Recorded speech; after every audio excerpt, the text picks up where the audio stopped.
जय माता दी। स्वागत है आप सबका ब्रह्मांशी की कथा श्रृंखला में। नवरात्र शुरू होने वाले हैं और हम सब देवी माँ के 9 रूपों की पूजा तो करने ही वाले हैं। साथ ही देवी के बहुत सारे अलग अलग अवतारों की भी पूजा करने वाले हैं। देवी के बहुत सारे अवतारों में से एक अवतार है भ्रामरी देवी का अवतार। आज आपको सुनाऊंगी भ्रामरी देवी के अवतार की कथा।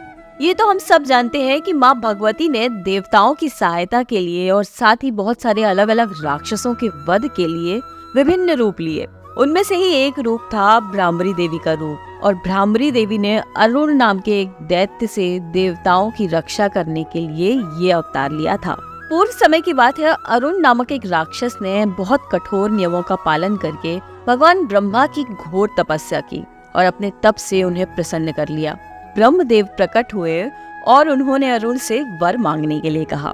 तब अरुण ने कहा कि मुझे ये वर चाहिए कि मुझे किसी भी युद्ध में कभी कोई हरा न सके, किसी औजार से कभी मेरी मृत्यु न हो सके, स्त्री पुरुष के लिए मैं अवध्य रहूं, ना ही 2 व 4 पैरों वाला प्राणी मेरा वध कर सके, साथ ही मैं देवताओं पर विजय प्राप्त कर सकूं। ब्रह्मा जी ने उसे ये सारे वरदान दे दिए क्योंकि वो उसे वचन दे चुके थे।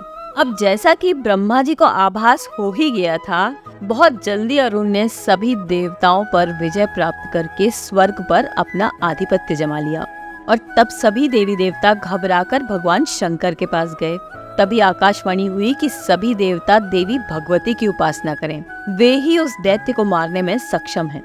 इस तरह आकाशवाणी सुनकर सभी देवताओं ने देवी की तपस्या करी और तब प्रसन्न होकर देवी ने देवताओं को दर्शन दिए। उनके 6 पैर थे और वो चारों तरफ से असंख्य भ्रमरों यानी कि मधुमक्खियों से घिरी हुई थी। कहते हैं कि उनकी मुट्ठी भी मधुमक्खियों से भरी हुई थी और भ्रमरों से घिरी होने के कारण देवताओं ने उन्हें भ्रामरी देवी के नाम से संबोधित किया। देवताओं से पूरी बात जानकर देवी ने उन्हें आश्वस्त किया तथा कहा कि अरुण का अंत अब मैं ही करूंगी। देवी ने जैसे ही ये घोषणा की, पूरा ब्रह्मांड असंख्य भ्रमरों से घिर गया। कुछ ही पलों में असंख्य भ्रमर अति बलशाली दैत्य अरुण के पास पहुंच गए। माता रानी तो यह तय कर ही चुकी थी कि किस तरह अरुण का अंत करना है। और देखते ही देखते माता रानी के शरीर से निकले हुए सारे भ्रमर, असंख्य संख्या में भ्रमर, उस अरुण दैत्य के शरीर से चिपक गए और उसे काटने लगे। अरुण ने बहुत प्रयत्न किया लेकिन वो किसी भी तरह से भ्रमर के हमले से बच नहीं पाया। अरुण ने बहुत प्रयत्न किया परंतु किसी भी तरह वो भ्रमर के हमलों से बच नहीं पाया और उसे अपने प्राण त्यागने ही पड़े। इस तरह देवी भगवती ने भ्रामरी देवी का रूप लेकर देवताओं की रक्षा की और तब से माँ भगवती के भ्रामरी रूप की पूजा भी हर तरफ की जाती है। तो कहिए जय माता दी, राधे राधे।